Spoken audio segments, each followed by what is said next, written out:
¿Cómo están? Bienvenidas, bienvenidos al escenario del poder. Comienza Stock Disponible por Vía X. Conversaciones necesarias en este Chile que estamos escribiendo entre todas y entre todos. Y en Vía X, en tu propia vía. Se abre la comunidad del pensamiento de Stock Disponible para conversar aquellos temas que van construyendo sociedad, como este que tiene relación a este fallo, ¿no?, de la Corte Suprema que determina que las ISAPRES deben devolver 1.400 millones de dólares a sus afiliados, de acuerdo a un estudio hecho por la Superintendencia de Salud. Las ISAPRES están en rebeldía y en la Comisión de Salud del Senado se creó un grupo de expertos y técnicos para elaborar un informe que rebajó la cifra a un tercio, es decir, 451 millones de dólares. Y ahora el gobierno manda una ley corta al Congreso que deja la cifra original de 1.400 millones de dólares, la que falló la Suprema, a una especie como de justo medio, 1.000 millones de dólares. ¿Qué significa todo esto? ¿Un perdonazo millonario para las ISAPRES? Lo conversamos, lo hablamos con el superintendente de Salud, el doctor Víctor Torres, presente en este estudio. Víctor, bienvenido a Stock Disponible. Muchas gracias por la invitación, Freddy. Empecemos por el principio, decimos acá, dijo el Guaso. ¿Cómo se llega la superintendencia que usted preside, Víctor, a esta cifra de 1.400 millones de dólares? Que no nos cabe en la cabeza tanta plata, 1.400 millones de dólares. ¿Por qué? Bueno, la verdad es que nosotros consideramos lo que planteó fundamentalmente la Corte Suprema en su sentencia, en los distintos fallos que tiene respecto de tabla de factores de riesgo, que es el punto que considera, digamos, precisamente esta deuda, y lo que hicimos fue analizar contrato por contrato. Ya. ¿Cuánta gente se le había cobrado, que tiene las tablas antiguas? Recordemos que aquí hay un hito importante, ¿no? En abril del 2020 se empieza a comercializar planes con una sola tabla, pero hacia atrás tenemos planes que aún mantienen tablas antiguas. Entonces, lo que dice la Corte es, todos esos planes que tienen tablas antiguas tienen que entonces ajustarlo a la tabla nueva. Y ahí fuimos, contrato por contrato, viendo cuáles eran las diferencias, cuánto se había cobrado de más entre abril del 2020 y abril del 2023. Ahí estamos hablando de 2 años nomás. No, solamente 2 años. Ni siquiera estamos hablando Ni siquiera del 2010. Ya, Porque perfecto. acuérdate que el fallo del Tribunal Constitucional que elimina la forma de cálculo de las tablas fue en 2010, ¿ya? Y no fue sino hasta el 2020 que la superintendencia... Disculpa, ya hay un perdonazo al Estado entonces de 10 años. O sea, hay que prescripción, Por eso le digo, hay una amnistía ahí millonaria, quizás cuánto. Muchísimo. Porque si son 2 años, son 1.400 millones de dólares. Quizás cuánto estamos hablando en 10 años. Cifras que deben ser Ya. siderales, digamos. ¿Y estos ¿no? son excedentes, superintendente, de lo que no se cobró? Estos son cobros en exceso, pero que la Corte le da un tratamiento de excedente. Ya. ¿Cuál es la diferencia? Tú tienes a veces pactado una cantidad X en UF, ¿no?, en tu plan, y muchas veces tienes, por ejemplo, 2 empleos. Y como te van descontando de los distintos empleos que tú tienes, muchas veces terminas cotizando por sobre lo pactado en UF y eso se devuelve por la vía de los excesos, constituyen exceso de cotización. Exacto. En este caso, la Corte estima que usted pagó de más porque tendría que haber tenido esta tabla única. En el caso de los que pagaron menos, porque la tabla les subía, la Corte dice, se mantienen los precios, no hay que subirle. ¿Ya? Entonces, ¿y la Corte qué es lo que hace? Te cobramos en exceso, pero van a devolverse como excedentes. ¿Ya? ¿Por qué?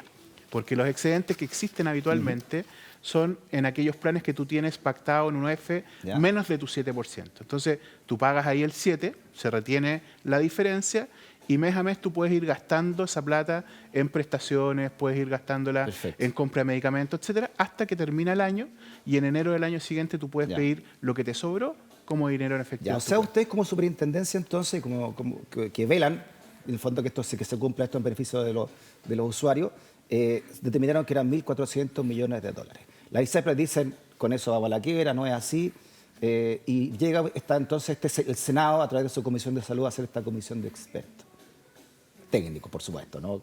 Hicimos una clase de ética, no sé si se la dio el superintendente con Mauricio Daza aquí, para explicar cómo se había llegado a todo esto. Sí. Estos expertos finalmente llegan a una cifra que es menos de un tercio, 451 millones de dólares. Bueno, ¿cómo se llega? ¿Por qué tanta diferencia? Uno dice, ¿no? Sí. Bueno, ellos manejan una fórmula distinta de cálculo que para la superintendencia no puede, digamos, ser la fórmula por la manera en que está redactado el fallo. Nosotros Ya. no podemos interpretar los fallos. Ya. Nosotros debemos aplicarlos al tenor literal. Y el fallo habla de los contratos y por lo tanto tenemos que hacer el cálculo contrato por contrato. Ellos tomaron el universo total de los planes y empezaron a hacer una especie Ya. de cruce, los que tendrían que pagar más respecto a los que pagaron menos, y fueron haciendo una especie de subsidio cruzado. Perfecto. Es lo que se llama mutualización. Ya. Y eso genera una rebaja en la deuda, obviamente casi a un tercio de lo que originalmente. Impresionante. Ahora, lo importante es que esto, lo que nosotros calculamos no está mal calculado. No hay error, como han dicho algunos. ¿ya? Claro, lo que pasa- Son supuestos muy distintos los que usamos nosotros, que es el fallo de la Corte literal, y este ejercicio que hizo la Comisión de Expertos, que además nos pidió a nosotros que lo calculáramos. Ojo. No, es que disculpe, Calcúleme me esto. ría, superintendente, pero es que me acuerdo de la clase de ética que yo, si quieren lo buscan en YouTube, ¿no? Que le hicimos con Mauricio Daza. Sí, la vi, porque además, esta comisión de expertos, y lo decía CIPER, ¿no? Mire, con esta nota, superintendente, también se cuestionaba CIPER cuántos lobistas había en esto, cuántos lobistas llegó a estas comisiones, ¿no? Y del Senado respecto para sacar esto, ¿no? Asesores y lobistas, decía esta nota, con las ISAPRES que tienen los expertos, ¿no? Todos los nexos que tienen ahí que intervienen en el debate por el fallo de la Corte Suprema. Porque estamos hablando además, superintendente, son 1.400 millones de dólares. Bueno, al final llega el gobierno, se respetan los 10 años, a esto pagadero, ¿no? Y dice, no, 1.000 millones de dólares. Y las ISAPRES no, dicen que no quieren pagar, ¿no? Ahora, más que dar una cifra, lo ¿Ya? que hace el gobierno es plantear una modificación en la fórmula de cálculo. Yo decía recién que nosotros solo podemos calcular al tenor literal y eso significa las diferencias contrato por contrato. Pero el gobierno lo que establece es, mira, hay un 7% que todos cotizamos de manera obligatoria, pero en el caso de aquellos que tienen planes por debajo del 7, ¿Ya? que son los que generan excedente que hablábamos recién, entonces a ellos solamente se puede calcular la deuda hasta el 7 porque el resto constituye parte de la cotización obligatoria. Y por lo tanto, en ese sentido, hay claramente un freno respecto al cálculo de la deuda, pero también hacia adelante se corrige una anomalía, que es que haya gente que pague menos del 7% obligatorio que todos los chilenos debemos pagar. Entonces, se tiende, digamos, a normalizar aquello. Pero no hay una mutualización donde toda la cartera termina involucrada y donde además existe una especie de subsidio cruzado de solidaridad bien extraño de quién Sí. paga o no la deuda. Oiga, superintendente, usted, además de doctor, es doctor en salud pública, ¿no? Especialista Magíster, sí. Es magíster en salud pública, por lo tanto, este tema lo maneja el dedillo, ¿no? Sí, sí. ¿Qué es lo que hay detrás de esto? Las ISAPRES dicen que si pagan poco menos que queda mucha gente sin atenderse, que colapsa el sistema público, en fin, ¿no? ¿Qué pasa en realidad detrás? Porque las ISAPRES han tenido ganancias en los últimos 10 años millonarias, ¿no? ¿Qué se esconde aquí? ¿Cuál sería el problema para el Estado chileno? Bueno, la verdad es que lo más complejo de la situación que están viendo la ISAPRE, incluso sin los fallos de la Corte, recordemos que hubo 2 años de pérdida importante, ya el sistema empezó a ganar durante el primer semestre de este año, no todas las ISAPRES, pero el sistema en promedio a junio de este año o julio debe tener una ganancia de 9.300 millones aproximadamente. Y lo que pasa es que cuando tú tienes que trasvasijar una cantidad de personas, por ejemplo, del sistema privado al sistema público, si quisieras hacerlo, ¿Ya? tienes que garantizar al menos que tengan estas personas continuidad en las coberturas y en las prestaciones. La gente del sistema privado se atiende en clínicas privadas. La gente de FONASA puede atenderse en clínicas privadas a través de la libre elección. Entonces las coberturas son distintas. Y ahí es donde tú requieres poder ¿Ya? generar una concatenación, digamos, entre ambos sistemas para que pueda eventualmente la gente que decida irse de un sistema a otro, hacerlo sin que sufra ¿Y consecuencias. se puede hacer eso ahora? Bueno, está planteándose en el proyecto de ley corta, aparte de la situación de las ISAPRES, una mejora a la libre elección de FONASA con este modelo de cobertura complementaria que es FONASA más seguros complementarios, que te va a permitir poder garantizar entonces la continuidad de la atención y de las coberturas Claro. de salud. Se lo pregunto, superintendente, porque precisamente por una minuta de la Superintendencia de Salud que usted preside, dice al finalizar el mes de agosto de este año, la cartera de beneficiarios con beneficios vigentes del sistema ISAPRE está conformada por 2.800.000 personas, no para redondear. Es poca gente, pues 2.800.000, y ha ido decreciendo, ¿eh? Bastante. Dice que en el año en curso, hasta agosto, se han informado de 87.000 suscripciones nuevas, pero se han ido 224.000 personas de este sistema me imagino que al sistema de salud pública o a otros, ¿no? O sea, 137.000 contratos menos lleva la ISAPRE hasta agosto de este año. Sí, mira, dos cosas. Primero, es importante este dato, ¿por qué? Porque FONASA ya maneja prácticamente el 80% de la población y en la medida que va disminuyendo la gente que opta por el sistema ISAPRE, aumenta la cantidad de personas que se van al FONASA. Hasta el momento había una salida en los últimos 15 o 18 meses del orden de los 500.000 personas del sistema de FONASA. Estamos hablando de beneficiarios. ¿Ya? Los contratos se refieren a las personas que cotizan, pero todos tenemos carga, esos son los beneficiarios. Bueno, los que tenemos carga. Entonces, en ese sentido, ese trasvasije requiere entonces tener un FONASA fortalecido para poder ya dar cuenta de los requerimientos de las personas que se están cambiando. ¿Por qué se cambia la gente? Fundamentalmente por el aumento del valor de los planes de las ISAPRE. El año pasado subió un 12% el valor del UF, más el precio base, más la prima GES, que es por beneficiario, lo que hace impagable un plan. Porque claro, no le sube solamente a uno, sino que le sube ese porcentaje a cada uno. En el caso del GES, de tus cargas en el GES. Y lo termina pagando uno, no el Estado. Efectivamente, no, el GES lo paga cada... En el caso de las ISAPRES, el GES lo paga cada uno de las personas, a diferencia del FONASA, donde tú pagas solamente tu 7%. ¿Y está de acuerdo entonces usted, superintendente, con las declaraciones que hace el presidente de la Comisión de Salud del Senado, el senador Juan Luis Castro, respecto de lo que podría ocurrir, ¿no?, si se cobra así de una, ¿no? Y el problema que está surgiendo entonces en el país a raíz de esto? Mire. Es una señal de alarma, seamos sinceros, porque este es el último fallo que tuvo la Corte en agosto. Eso implica efectivamente un sentido de inmediatez, ya que se le rechazaron los recursos a la ISAPRE. Por lo mismo, hemos aclarado hoy que la superintendencia, recibiendo las intervenciones de las ISAPRE, elevará en los próximos días una solicitud formal a la Corte Suprema para que homologue los tiempos y plazos que están hoy día por delante para la plena aplicación de la sentencia. Sí, complejo momento, decía también ahí el senador Castro. ¿Usted está de acuerdo con eso? O sea, ¿qué es lo que va a hacer ¿Cuál es la postura de la superintendencia respecto de lo que dice el gobierno, los 1.000 millones, respecto de lo que dicen estos expertos, ¿no?, de 400 millones, y ustedes decían 1.400? ¿Hacia dónde apunta la superintendencia en estos momentos? Bueno, lo primero, respecto a lo que dice el senador Castro, aclarar que se refiere a otro fallo, ¿no?, que es el fallo de las sentencias GES. ¿Ya? La ley corta nace por los fallos producto de las tablas de factores de riesgo, pero en agosto se suma el efecto de los fallos de la sentencia en GES. Entonces, la sumatoria de efectos realmente sí es bastante sustantiva, ¿no? Si estamos hablando de que las ISAPRES tienen que devolver una cantidad de 1.400 millones de dólares, también se suma a eso los menores ingresos que reciben por la disminución del precio de los planes. Y si tú además le colocas una disminución de los valores producto del GES, claramente se genera un desequilibrio. Por lo tanto, no se puede realizar inmediatamente porque lo más probable es que muchas ISAPRES quiebren, si no todas, en algún momento, y por esa razón la gente pueda quedar con problemas de cobertura mientras se arregla FONASA. Esto tiene que mirarse de manera integral. Me parece que el proyecto del gobierno apunta a poder equilibrar un poco ambas cosas, ¿no? Cómo se fortalece FONASA y cómo se le da alguna continuidad a la ISAPRE, al menos, para poder pensar una transición posteriormente hacia un nuevo modelo. Víctor, uno piensa aquí, esto es la ley del embudo, ¿no? Porque se dice, no, tenemos que tener un sistema de salud privado. Pero es privado hasta que les conviene, entonces, porque si quiebra una ISAPRE que es privada, ¿qué culpa tiene uno? Porque hay otras ISAPRES que no van a quebrar. Y si quiebran una y otra es porque quizás no están haciendo bien su trabajo, como empresa privada que son. No. Es como esta cuestión es igual, superintendente, que lo que está ocurriendo con las pensiones. Que al final el Estado, gracias a una ley de la presidenta Bachelet, tiene que estar poniendo plata porque el sistema de AFP no está sirviendo para las pensiones, ¿no?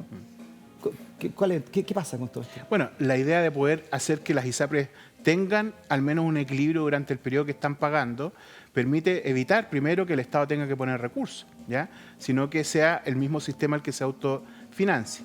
Lo segundo es evitar que la gente sufra las consecuencias, como tú bien dices, de las caídas de las ISAPRES producto de también problemas de gestión. Aquí hay que ser bien enfático. Uno revisa en el tiempo y a pesar de las millonarias ganancias que tiene el sistema, la gestión o la eficiencia operacional no es de las mejores, ¿ya? ¿Por qué? Porque fundamentalmente se dedicaban a pagar las prestaciones sin negociar de mayor forma, de manera más eficiente o sin reducir los costos producto de sus propias operaciones. Entonces, se estaban acostumbrados a marginar de la manera más fácil, ¿ya? Mientras más gastaban, más te cobraban en los No, y planes. ahí era el capitalista, po. Absolutamente. Y en la desesperación se pone socialista. Entonces, uno eso es lo que no entiende. Le digo por qué, porque recurren al Estado.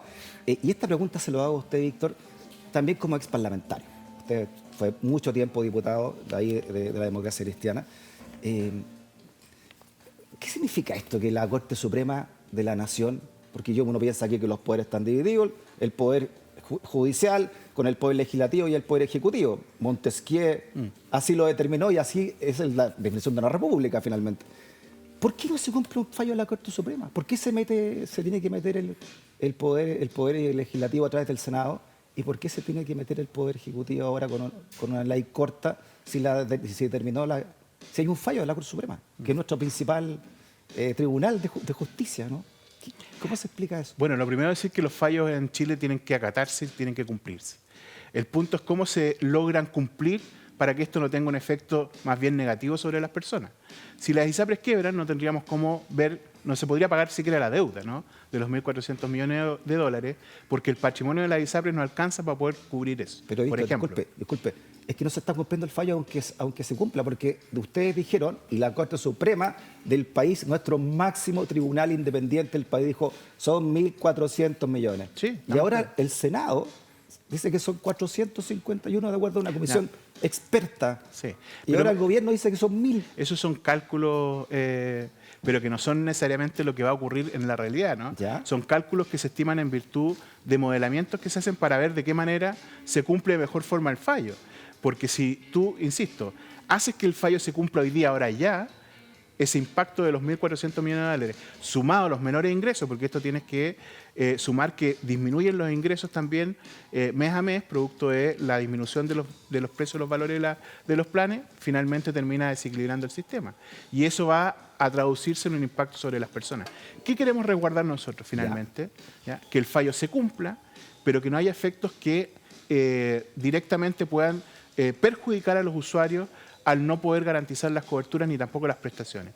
Si alguien cae, por ejemplo, de un sistema a otro, ¿ya?, si pasa de ISAPRE a FONASA y está en un plan GES hoy día, vuelve, digamos, al número 1 de la fila, o sea, al último lugar de la cola o de la fila, y no continúa con su tratamiento de la forma en que hoy día lo está teniendo. Entonces el Estado tiene que garantizarle a las personas, no a las ISAPRE, que si ocurre esto, no va a irse al final de la fila, sino que va a continuar con sus tratamientos. ¿Y qué pasó con los millones y millones de miles de dólares que ha ganado la ISAPRE en los últimos 10 años?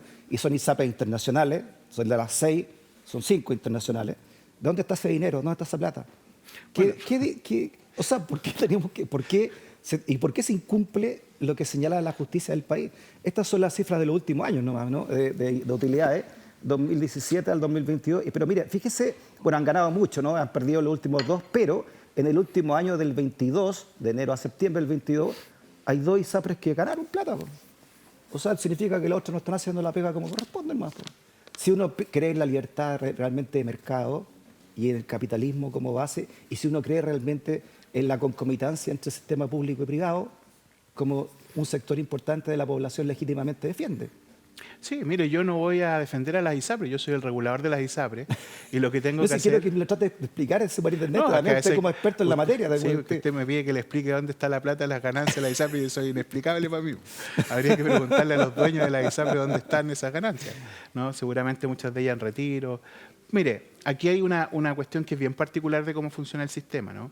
Porque cuando tú tienes una modalidad en donde las clínicas cobran una cantidad X por prestación y tú vas pagando las prestaciones, te encarecen esas prestaciones, vas pagando cada vez más, toda la plata finalmente termina yéndose a las clínicas que cobran caro, ¿no? Entonces, en este país necesitamos un sistema que sea más eficiente. Entonces dicen, el margen o la marginación de las ganancias de la ISAPRE es pequeño. Sí, claro, porque está ahí utilizando una gran cantidad de esos recursos para poder pagar prestaciones que muchas veces son demasiado caras en las clínicas privadas. Entonces, ahí hay una mirada muy interesante. Usted, superintendente, acaba de abrir una puerta muy interesante del debate, las clínicas privadas, porque hasta el año 2004 las clínicas estaban integradas con las ISAPRE.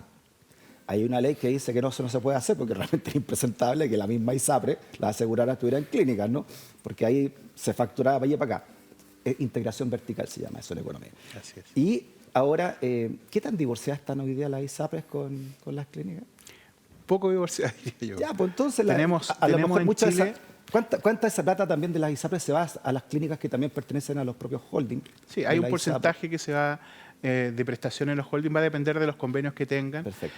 Tenemos de las 7 ISAPRES abiertas hoy día 5 Ya. que tienen, bueno, no se llama integración vertical, es un nombre distinto porque los dueños no son las ISAPRES de las clínicas, sino que son los holdings, pero a la larga es lo mismo. Y claramente sí hay una relación, ¿no? Entonces ahí hay plata, digamos, que se va desde la ISAPRES y las clínicas por el pago de las prestaciones y así funciona el sistema. Entonces el problema es cuando tú tienes un sistema que encarece de manera progresiva el valor de esas prestaciones y hace inviable, porque ¿quién paga finalmente eso? Claro. Las personas a través de los copagos, pero también las personas a través de las alzas de los planes. Y son inversiones, sobre una minuta de la superintendencia, aquí estamos hablando de miles de millones de Así pesos es, también, acá, así es. que se ganan las propias clínicas. Así También, es. en la cual también, de alguna manera, están integrados dueños de ISAPRE. Así es. Claro. Oiga, ¿qué opinión tiene usted? Ese es el sistema que tenemos en Chile hoy día. Claro, ese sistema. Y además ese sistema también, de alguna manera, que el proyecto constitucional que vamos a votar ahora también sigue defendiendo. Entonces, mi pregunta también para usted, Víctor, también como en su experiencia parlamentaria, ¿no? ¿Cuánto soluciona, cuánto profundiza este proyecto constitucional que vamos a votar, este sistema que estamos viviendo ahora, ¿no? Mire, yo creo que las constituciones no deben definir modelos sanitarios. Los modelos deben quedar al debate del legislador, porque además van cambiando, van modificando en virtud de cómo cambia incluso el mundo, ¿no? La manera en que se relaciona el financiamiento, el aseguramiento y las provisiones. Yo siempre he pensado que las constituciones, y esto lo dije antes incluso, deben establecer determinados derechos, garantías y principios. Y los modelos entonces finalmente debieran estar en la ley. Yo tengo la percepción de que aquí no ocurre, o sea, hay una definición de un modelo determinado, ¿no? Sí. ¿Y cuál es su opinión, superintendente, de cómo la ministra de Salud, la ministra Aguilera, está tomando también este tema, ¿no? La opinión del gobierno al respecto. No, mire, yo he tenido la posibilidad de trabajar bastante de cerca con la ministra Aguilera en esta materia. Ella ha mostrado un alto grado de compromiso. Hemos tenido la posibilidad de coordinar, digamos, todas las acciones que hace el Ejecutivo a través del Ministerio de Salud con la opinión de la Superintendencia, sobre todo desde el punto de vista técnico. Hemos entregado elementos de insumo para poder tener decisión, digamos, correcta el gobierno, y eso espero lo sigamos haciendo a lo largo de este transitar que todavía queda. Sí, eso por último le quería preguntar yo, Víctor, ¿por qué la ISAPRE, como son internacionales, 5 de ellas, y por el Tratado de Libre Comercio que tenemos vigente, están recurriendo también a justicias externas, ¿no? A árbitros externos, de acuerdo a estos tratados de libre comercio, por este pago de 1.400 millones de dólares que ya quedan 2.000 de acuerdo al gobierno y 400 de acuerdo a los expertos? Esto ya está cobrado a los usuarios, ¿no? Según la Corte Suprema y según también a ustedes mismos que hicieron este informe. ¿Qué sigue de aquí en adelante y dónde puede terminar todo esto? Mire, para nosotros bien claro, ¿ya? Si es que esto llega a abril o mayo del próximo año, cuando se vence el plazo de la Corte y no hay ley, ¿Ya? lo más probable es que tengamos que sacar una circular al tenor literal del fallo. Si es que la ley genera algún tipo de modificación en el cálculo, ahí nosotros podremos calcular de la forma en que establezca la ley. Como no podemos interpretar los fallos, ya hemos dicho, esta es la real dimensión del problema. El punto es que cuando tú tienes un problema, o lo resuelves, o en algunos casos se buscan modificaciones al problema para que se ajusten a tus soluciones. Perfecto. ¿Ya? Que es lo que ha estado ocurriendo de alguna forma u otra en el debate en el último tiempo. Yo creo que hay que sincerarse. Esta es nuestra situación. ¿Ya? Hay 1.400 millones de dólares calculados. No hay error en ese cálculo. Sin embargo, si se requiere alguna modificación, será la ley la que nos tenga que mandatar en un sentido distinto a lo que ya ha establecido el cálculo inicial de la superintendencia. Sí, por último, Víctor, entonces, ¿qué reflexión nos deja como república esto? Que un fallo de la Suprema se ha intervenido por el Poder Legislativo y por el Poder Ejecutivo. ¿Qué pasa con los divorcios, como lo hablábamos recién, de los 3 poderes del Estado? Bueno, yo creo que hay un problema anterior, ¿no? Y tiene que ver con un vacío de definición política respecto al sistema sanitario chileno. Ya. El 2010, el Tribunal Constitucional estableció que era inconstitucional la forma en que se calculaban las tablas factores, y no hemos tenido la posibilidad de ponernos de acuerdo en qué sistema o qué modelo es el que se requiere para poder hacer más equitativo el acceso a la salud, haya menos segmentación por ingreso y por riesgo, y finalmente tengamos un acceso oportuno de manera igualitaria. Entonces hoy día tenemos un sistema privado que ha ido generando esta tendencia, digamos, inflacionaria, se le ha cobrado además a las personas, Perfecto. se ha permitido que esto suceda. Por lo tanto, tenemos una responsabilidad, obviamente, como mundo político en general, para poder resolver también el fondo de esta situación y no solo la coyuntura. Superintendente, muchas gracias por haber estado con nosotros en este Living Ciudadano, ¿no? Dejándonos estos temas que nos gustan tanto de reflexión. Que esté muy bien. Hasta la próxima. Muchas gracias, que esté bien. Hacemos una pausa y tenemos un contacto en Argentina. ¿Qué está pasando con el triunfo de Milei? Lo hablamos con el ex embajador de Chile en Argentina, con Marcelo Díaz, también exdiputado. Estuvo con usted, Víctor, ahí en la Cámara de Diputados. Una Buen amigo, pausa buen amigo. y volvemos.